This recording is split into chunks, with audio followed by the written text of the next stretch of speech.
فخر العلماء فخر الواعظین، شمس العلماء شمس الواعظین، خطیب آل محمد، وکیل آل محمد جناب علامہ آصف علوی صاحب 1% اور ملک صداقت خان تشریف فرمان ہمیں تبار انشاءاللہ 1% درود شریف آواز بلند اللہ ملک نشان عالم تشریف لے آ رہے ہیں انشاءاللہ 1% ہمیں تبار درود شریف آواز بلند اللہم صلی اللہ محمد و آل محمد 8 دسمبر انشاءاللہ زوانی مرحومہ اور حاجی فیض بخش مرحوم مولانا عیسیٰ ثواب کی مجلس جناب علامہ آصف علوی صاحب رسول امام بارگاہ نے اندر اللہ سازا انشاءاللہ 3 3:30 4 مومنین کے پاک کی پابندی نے اپیل ہے شامل مجلس و سور درود شریف بابا سے بلند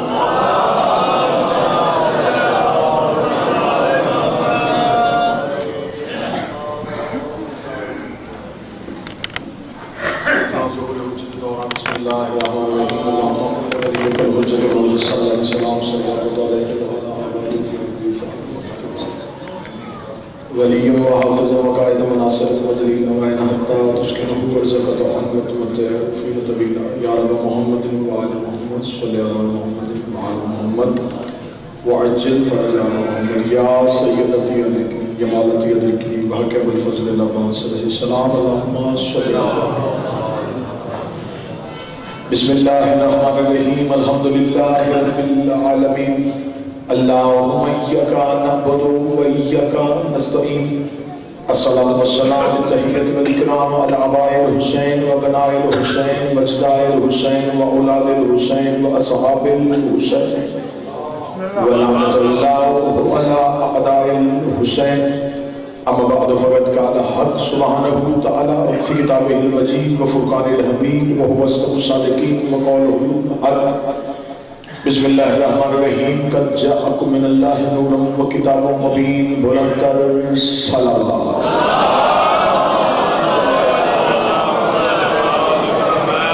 محبان نبی و اہل بیت نبی حکمداران رسول و اہل بیت رسول دعائیں کہ آل محمد کا عظیم خالق ہماری عظیم ترین عبادت کو اپنی بارگاہ میں شرف قبولیت عطا فرمائے رب الحسین بحق الحسین جتنے بھی ہاتھ ذکر شبیر میں مانگنے کے لیے اس عزت والے ذکر سے کوئی بھی خالی ہاتھ واپس آ جائے اللہ بانیان مجلس حاضرین مجلس ذاکرین مجلس کے رزق معرفت میں اور اس کے ولایت میں اضافہ فرمائے بہت بڑی دعا دل سے مل کے آمین کہنا میرا اللہ اس وقت تک کسی علی ولی اللہ پڑھنے والے کو موت نہ آئے جب تک قبر حسین کی زیارت نصیب فرمائے حجت دورہ کے ظہور میں تاجیل فرمائے ہمیں بادشاہ کے لشکر حق میں شامل ہونے کی توفیق فرمائے دعاؤں کو قبولیت تک پہنچاؤ سہارا درود کرو بلند آواز سے صلی اللہ علیہ وسلم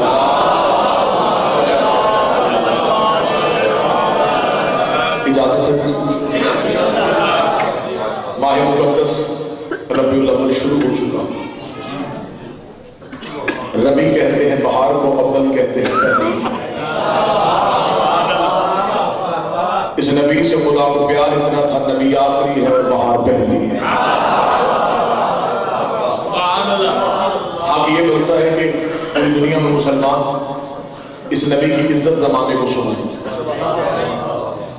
اور باقی مسلمانوں سے زیادہ ہمارا حق بنتا ہے کیونکہ ہم نے نبی کو اپنی مرضی سے نہیں علی کی مرضی سے ماننا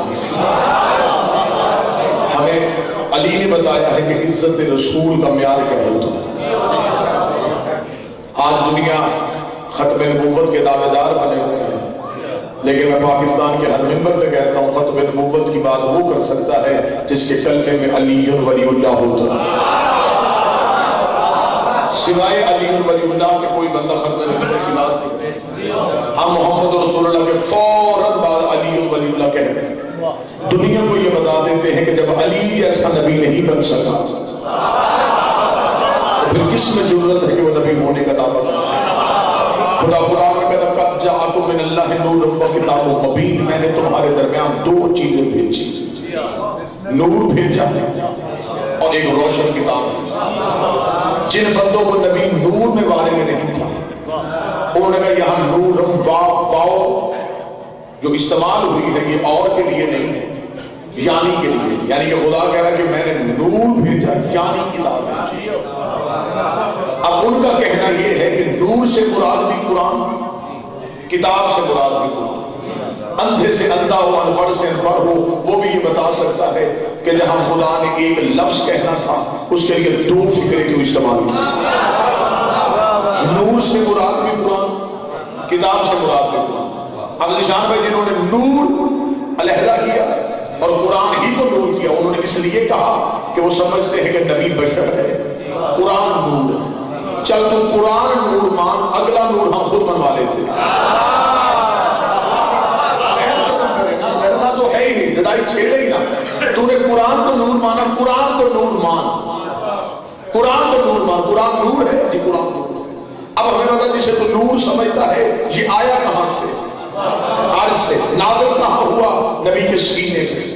نبی کے سینے سے آیتیں بن بن کے نبی کی زبان پہ. اس کا مطلب ہے جو نبی میں ہو وہ نور ہوتا ہے، جو نبی میں ہو وہ نور ہوتا ہے. وقت کے دامن میں وسعت نہیں. پہلا نتیجہ سواتوں کو ہدیہ کرنے لگا ہو، اس کا مطلب کہ مولوی مان گیا قرآن نور ہے، قرآن نبی میں سے ہے. جو نبی میں سے ہو وہ نور ہوتا ہے. اب صرف قرآن تو نبی میں سے نہیں ہے. نبی نے فرمایا الحسن منی وانا منہ، حسن مجھ سے ہے میں حسن سے ہوں. یا علی انت منی وانا منکا، اے علی تو مجھ سے ہے میں تجھ سے ہوں. الفاطمہ تو فضا تو منی، فاطمہ میرا ٹکڑا ہے. حسین منی وانا من الحسین. اس کا مطلب ہے علی رسول سے، زہرا رسول سے، حسن رسول سے، حسین رسول سے. اور جو رسول میں سے ہو وہ نور ہوتا ہے. جس کا مطلب حسن نور، حسین نور، علی نور، زہرا نور. تو نے صرف محمد نور نہیں مانا، یہ پورا گھرانہ نور، اعلیٰ نور.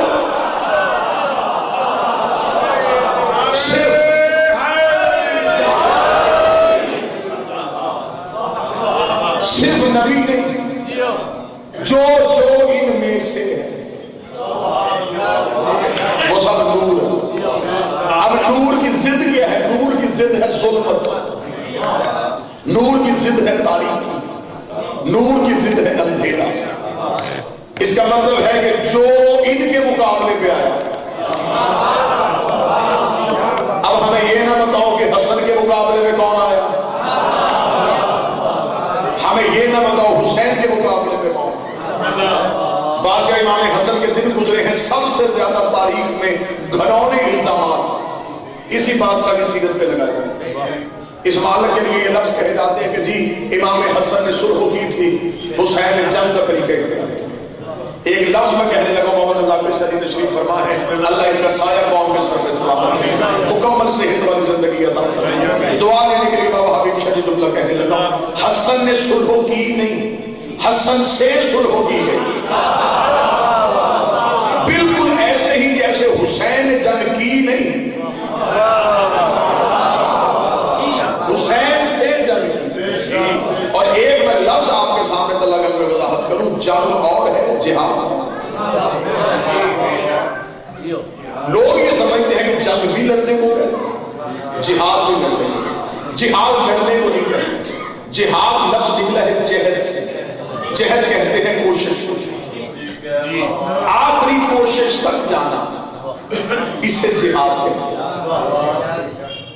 مثال دیکھو، ایک چھری ڈاکٹر کے ہاتھ میں ہوتی، وہی چھری ڈاکٹر کے ہاتھ میں ہوتی. چھری نہیں بدلی، کردار بدلی. ڈاکٹر نے چلائی زندگی چھیننے کے لیے، ڈاکٹر نے چلائی زندگی دینے کے لیے. یہی فرق ہے. تلوار غیر معصوم کے ہاتھ میں ہو تو جنگ ہوتی ہے، معصوم کے ہاتھ میں ہو تو جہاد ہوتا ہے. غیر معصوم کے ہاتھ تو وہ یہ نہیں دیکھے گا سامنے کون، لیکن جب علی کے ہاتھ میں ہو پھر تلوار گردن پر رک کے پہلے شجرہ دیکھے. امام حسن علیہ السلام نے جہاد کیا اور جہاد بالقلب کیا. 3 طرح کے جہاد تاریخ میں ملتے ہیں، جہاد بالسیف، جہاد باللسان، جہاد بالقلب. تلوار سے لڑو، زبان سے لڑو، قلم سے لڑو. انتہائی اہل علم بیٹھے ہیں، لڑائی 1 سال یا 2 سال بھی جائے، آخر میں یہ طے پاتا ہے کہ دونوں فریقین سے ان کی شرطیں پوچھیں تاکہ جنگ بند ہو سکے. جیسا کہ نبی نے صلح حدیبیہ میں یہی طریقہ کار کیا. یہ بھی حکمت میرے مولا امام حسن کہ امام حسن نے تلوار اٹھانے سے پہلے شرطیں منوا دیں۔ اگر کسی بندے کے ذہن میں ہلکا سا یہ خیال ہو کہ شاید امام حسن کو لڑنا نہیں آتا تھا، تو امام حسن کی بہادری میں ایک جملے میں بند کرنے لگا ہوں، عباس حسن کے شاگرد تھے۔ پوری ذمہ داری کے ساتھ کہہ رہا ہوں، میدان جنگ میں غازی کو تلوار، نیزہ اور تیر امام حسن نے سکھایا۔ بلکہ کتاب میں لکھ دیا کہ جنگ جبل میں جب علی نے محمد بن حنفیہ اپنے بیٹے کو کہا محمد ان پہ حملہ کر، محمد بن حنفیہ حملہ کرنے کے لیے گیا، بابا جی سامنے سے 1000 تیر اکٹھا ہوئے، سامنے سے 1000 تیروں کی بچھاڑ ہے۔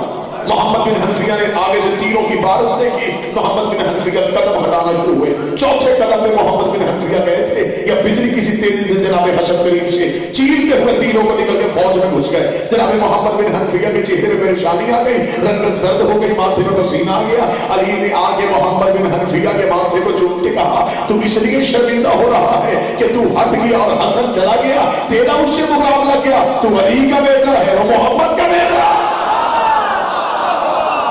تم علی کا لال ہے، وہ مصطفیٰ کا۔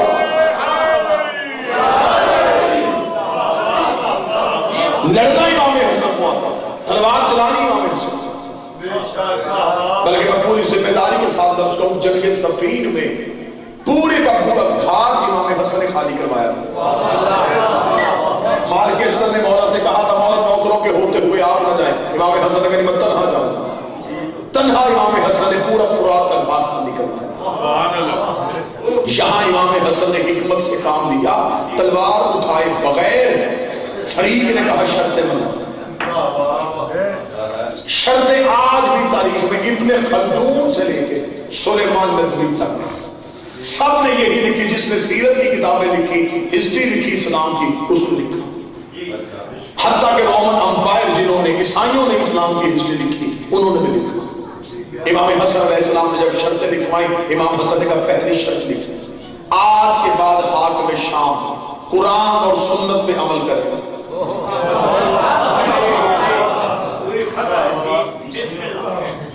اب سامنے پڑا ہوا تھا تخت اور تاج، بابا جی نظریں تھی ان کی حکومت میں، انہوں نے جلدی جلدی شرط میں دستخط کر دیا، یہ نہیں دیکھا کہ حسن کتنی بڑی جنگ جیت ہے۔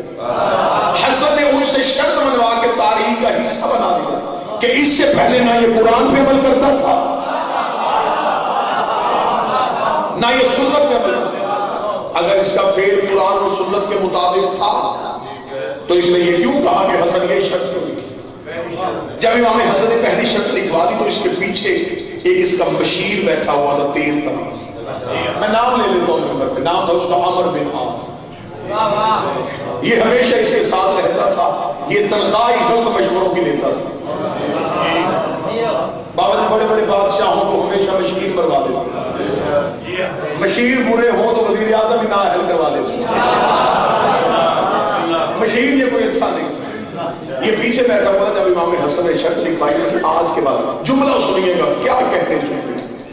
امام حسن نے شرط لکھوائی آج کے بعد حاکم شام قرآن اور سنت پہ عمل کرے۔ اس نے پیچھے سے بیٹھ کر ساری شرطیں حسن کی مان لی، ہم بھی کچھ لکھوائیں۔ اس نے کہا ہم کیا لکھوائیں؟ اس نے کہا تو شرط لکھوا کہ سیرت شیخین پہ بھی عمل ہوگا۔ شیخین سمجھ رہے ہیں نا، سیرت شیخین پہ۔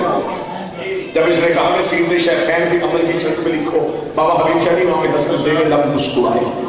جب امام حسن مسکرائے تو فرعون شام نے کہا حسن میں شرط لکھوا دو، تو مسکرا کیوں رہا ہے؟ حسن نے کہا اگر تو چاہتا ہے تو میں لکھ دوں۔ کہا جی لکھیں، امام نے پھر سوچ لکھ دوں؟ اس نے کہا ہاں لکھیں۔ امام نے کہا اس کا مطلب تو مان گیا ان کی سیرت قرآن کے مطابق نہیں تھی، اگر ان کی سیرت قرآن کے مطابق تھی میرا علیحدہ سے شرط کیوں؟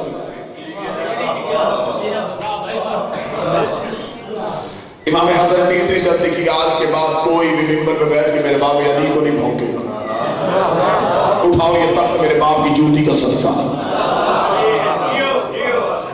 ہاتھ میں شام ہاتھ میں حکومت لے کے مسجد میں چلا گیا، مسجد میں جا کے بیعت کروانی شروع کر دی، اور بیعت جب کروا رہا تھا تو اس نے اپنے گرد دونوں طرف میں سونے کے سکوں پہ ڈھیر لگا۔ جو بندہ بیعت کرنے کے لیے آتا ہے یہ اس کی شخصیت دیکھتا ہے، جتنا اس کا وزن شخصیت کا ہوتا، جتنا اس کا ادب میں کردار ہوگا، اس کے مقابل اس سونے کے سکوں سے نوازا جاتا ہے۔ یعنی کہ بیعت کروائی جا رہی تھی، پیسے دیے بابا جی ایک جملہ یہاں پہ میں کہہ دیتا ہوں، پہلی بار پیسے دے کے ووٹ لینا اس نے شروع کیا، اس سے پہلے اس سے پہلے یہ تھا ہی نہیں، کیونکہ سیاست شروع اس نے کی، سیاست آل محمد کے گھر سے دور ہے، سیاست جھوٹ اور سچ کی آمیزش کا نام ہے، لوگوں کو دھوکہ دینا اور شوق دوازی کو سیاست کرنا، یہ اس نے شروع کیا۔ پیسے دے رہا ہے ووٹ خرید رہا ہے، پیسے دے رہا ہے ووٹ خرید رہا ہے، پیسوں سے نوازا تھا۔ شام کے وقت امام حسن مسجد میں نماز پڑھنے کے لیے، اسے کہا اچھا حسن تو تاخیر سے اس لیے آئے شاید میرے خزانے ختم ہو رہے ہیں، اس نے اپنے نوکر سے کہا تک جتنے خزانے تقسیم کیے اس کا دگنا حسن کے قدموں پہ رکھا۔ امام حسن کے قدموں پہ سونے کے سکوں کا ڈھیرا، امام نے کہا یہ کیوں دے رہا ہے؟ اس نے اٹھا حسن لے جا، میں ہندا کا بیٹا ہوں۔ امام نے اللہ اکبر کہہ کے نماز شروع کی، آخری سجدے میں امام سے کہ باہر سے کسی صحابی کی آواز آئی، کسی نے حسن کو دیکھا ہے؟ کسی کو خبر ہو گئی امام حسن کہاں پہ ہے؟ وہ شخص مسجد کی صفوں کو چیرتا ہوا امام حسن کے قدموں پہ آگے ہاتھ رکھے گا، مولا میں بڑی دیر سے آپ کو ڈھونڈ رہا تھا، پتہ چلا مسجد میں اس لیے آپ کے پیچھے آ گیا، مولا میری ایک منت تھی، میں نے منت مانی تھی میرا کام ہو جائے، مولا میرا کام ہو گیا، میں نے منت مانگی تھی کام ہوگا، میں حسن کی جوتی سیوں گا، مولا میری منت تھی میرا کام ہوگا، میں رسول کے بیٹے کی نالین سیوں، مولا کام ہو گیا نالین سی کے لیا، مولا مجھے خبر تھی میں نوکر تو سردار، یہ طاہر قدموں میں جانے تیری عزت ہی قسم میں نے بے وضو نہیں سی، مولا ایک ایک ٹانکے میں دو دو رکعت نماز شکر کی ادا کی، مصلی میں بیٹھ کے تیری نالین سیتا تھا۔ امام نے کہا ہم تیرے ہدیے کو قبول کرتے ہیں، اس نے کہا مولا ایک منت تھی ایک حسرت ہے، ایک منت تھی عدیل بھائی ایک حسرت ہے، منت پوری ہو گئی حسرت باقی ہے۔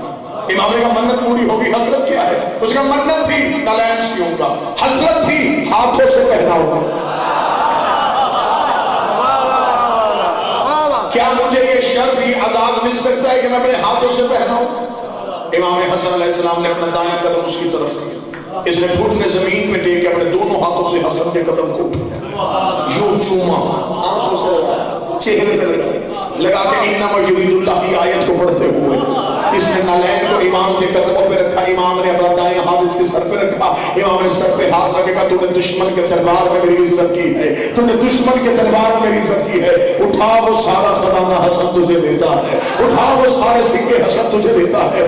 آج میں شاہ کا حسن سخاوت کرنے سے پہلے سکے دے تو میں چپ میں فاطمہ کا بیٹا،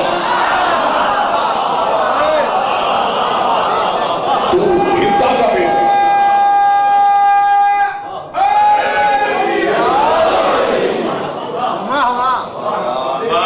امام حسن علیہ السلام نے جو کردار ادا کیا وہ کردار محمد تھا۔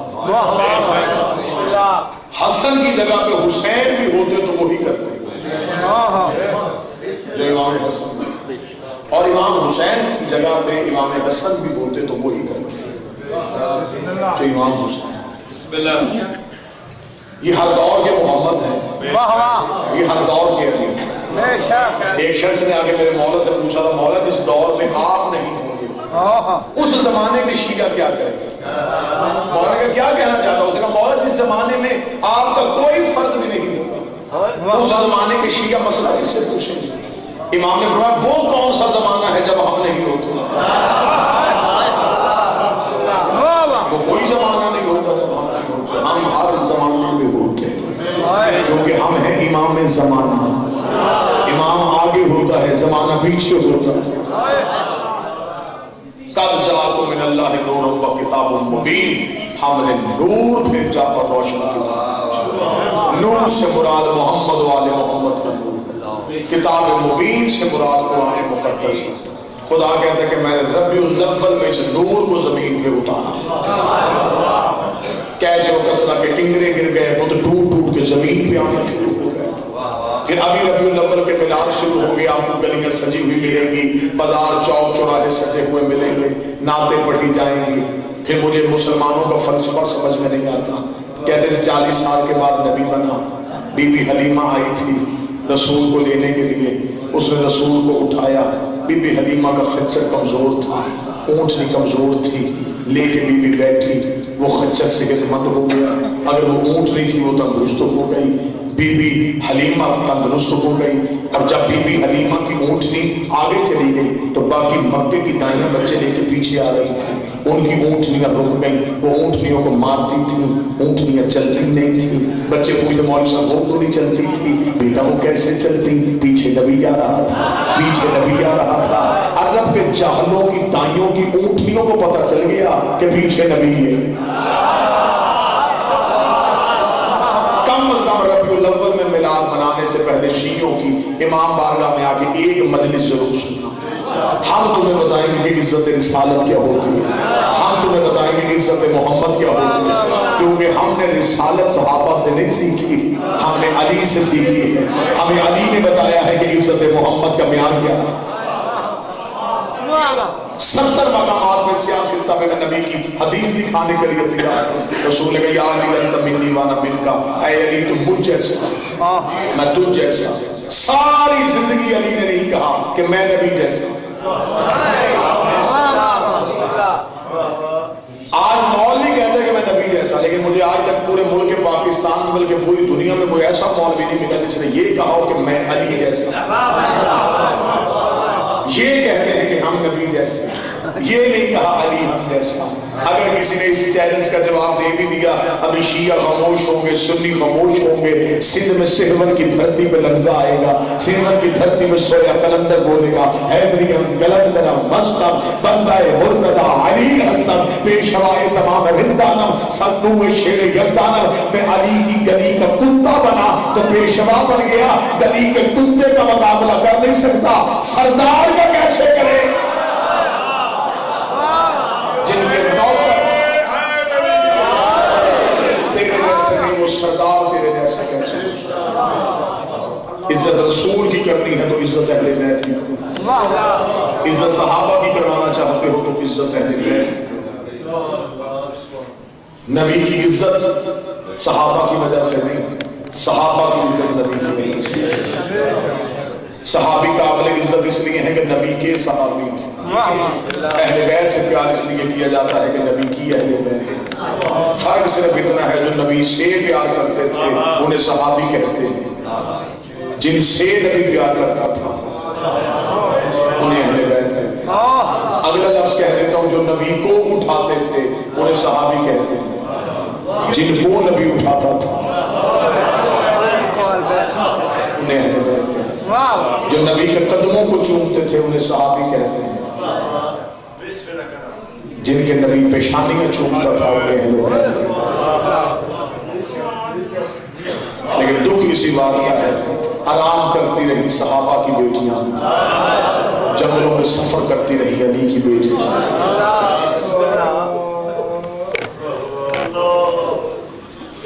ان ہاتھوں میں رسی ہے جن ہاتھوں میں سوائے قرآن کے کبھی کچھ نہیں. کل کا دن 2 ربیع الاول گزرا, تاریخی لحاظ سے سیاہ ترین دن تھا. کل 2 ربیع الاول مسلمانوں نے زہرا کے دروازے کو آگ لگائی تھی.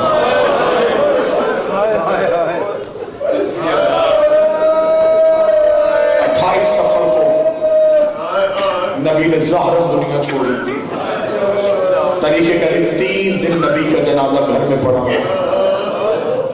مائیں بہنیں بیٹیاں پردے میں بیٹھی ہیں, بیٹی کو ایک رات باپ کی میت پہ بیٹھنا پڑ جائے, نہ وہ بیٹی پانی پیتی نہ وہ کھانا کھاتی.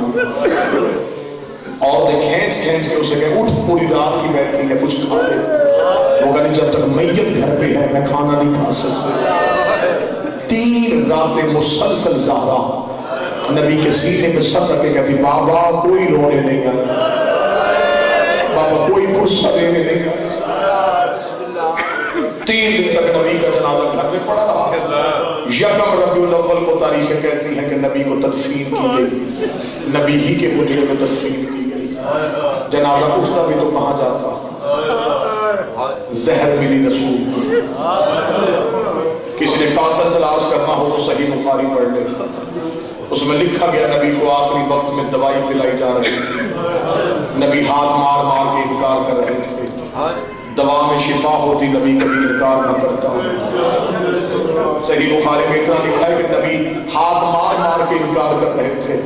بابا جی میرا دل اور ضمیر کہتا ہے کہ نبی صرف انکار نہیں کر رہے ہوں گے، نبی رو کے کہہ رہے ہوں گے میری زہرا کو یتیم نہ کر دو، میری فاطمہ کا بھائی کوئی نہیں ہے، میری زہرا کا بھائی کوئی نہیں۔ یکم ربیع الاول تدفین ہوئی، 2 ربیع الاول مسلمان لکڑیاں لے کے زہرا کے دروازے،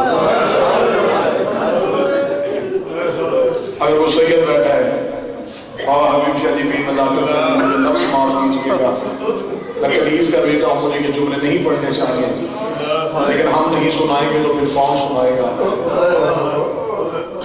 جس بیٹی کا باپ دنیا سے چلا جائے لوگ 40 دن تک مسلسل اس کے گھر تعزیت کرنے آتے ہیں، یکم کو دفن ہوا، 2 کو آگ دروازے پہ آئی،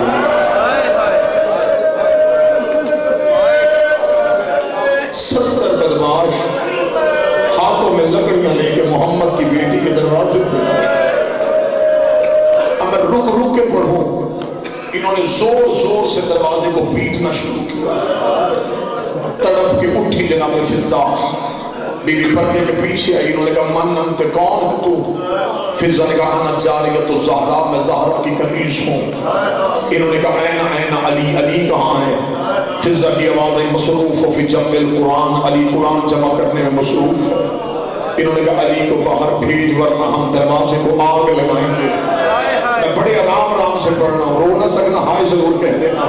دروازے کو آگ لگنے کا لفظ آیا تھا، زہرا مسلح سے اٹھ کے کھڑی ہوئی، میری شہزادی دروازے کے پیچھے آ کے کھڑی ہوئی، بی بی کی آواز ہی پہلے فضا بول رہی تھی، اب انا فاطمہ بنت محمد، میں تمہارے ساتھ نبی کی بیٹی فاطمہ بول رہی ہوں، مر جائے شیعہ قوم، بی بی اس سے بڑھ کے غربت کیا ہوگی؟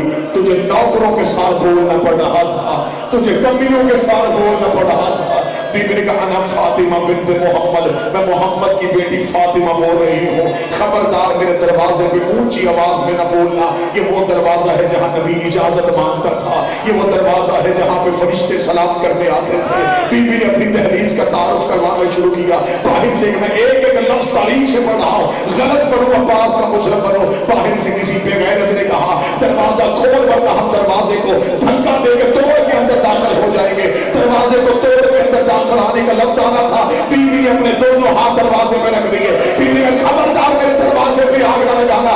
ایک کمین مسلمان نے جلتی ہوئی لکڑی دروازے میں پھینکی، دروازے سے آگ کے شعلے بلند ہوئے، آگ کے شعلوں کا بلند ہونا تھا، محمد کی بیٹی کا چہرہ شہر کی طرف تھا، آگ دروازے میں تھا، بی بی کا دروازے کو آگ لگا دی ہے۔ میں رو کے کہتی ہوں اندر نہ آنا، اندر میری زینب بیٹھی ہے، اندر میری کلثوم بیٹھی ہے، میری بیٹیاں بڑی چھوٹی،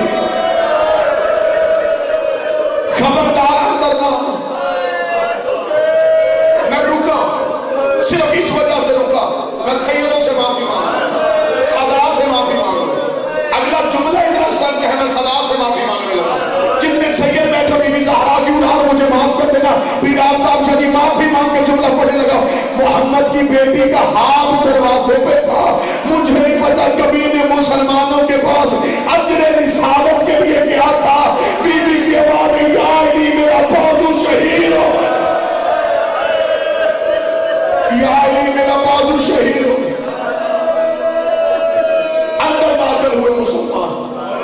البتول کتاب لکھتی ہے صرف دروازہ نہیں جلا، انہوں نے محمد کی بیٹی کی چھت گرا دی۔ بی بی کبھی زینب کو چادر کے نیچے سنبھالتی، کبھی کلثوم کو چادر کے نیچے سنبھالتی، کبھی حسن کو تھامتی، کبھی حسین کو پکڑتی۔ دروازہ جل گیا، چھت گر گئی، بیٹی اور بیٹے لے کے آدھی رات بابے کی قبر پہ گئی، رو گئی ایک بار گھر آ کے میرے گھر کی حالت دیکھ، مجھے صرف اتنا بتا میں بیٹیاں کس کے حوالے کر کے جاؤں، مجھے بتا میں بیٹے کس کے حوالے کر کے جاؤں۔ قبر محمد سے آواز آئی زہرا تھوڑے دنوں کی بات ہے، پھر باپ اور بیٹی آپس میں مل لیں گے۔ ایک لفظ کی صرف اجازت چاہوں گا، جب میں زمانہ طالب علمی میں تھا ایک سوال کیا، میں نے کہا قبلہ کتابیں لکھتی ہیں کہ بی بی کا بایاں پہلو زخمی تھا، کتابیں لکھتی ہیں کہ بی بی دائیں ہاتھ سے تسبیح نہیں کرتی تھی، پہلو زخمی تھا، ہاتھ دائیں کیوں تسبیح نہیں کرتا تھا؟ انہوں نے کہا برداشت کر سکے تو پھر پڑھ تاریخ، جب انہوں نے علی کے گلے میں رسی ڈالی، علی کو لے کے جا رہے تھے، زہرا کا ہاتھ علی کی ہوا پہ تھا، میں ڈر ڈر کے پڑھ رہا ہوں، زہرا کا ہاتھ علی کی ہوا پہ تھا، ایک کمینے نے تلوار کی نیام نکالی، نیام نکال کے زہرا کے ہاتھ میں ضرب دی، بی بی کی آواز ہے یا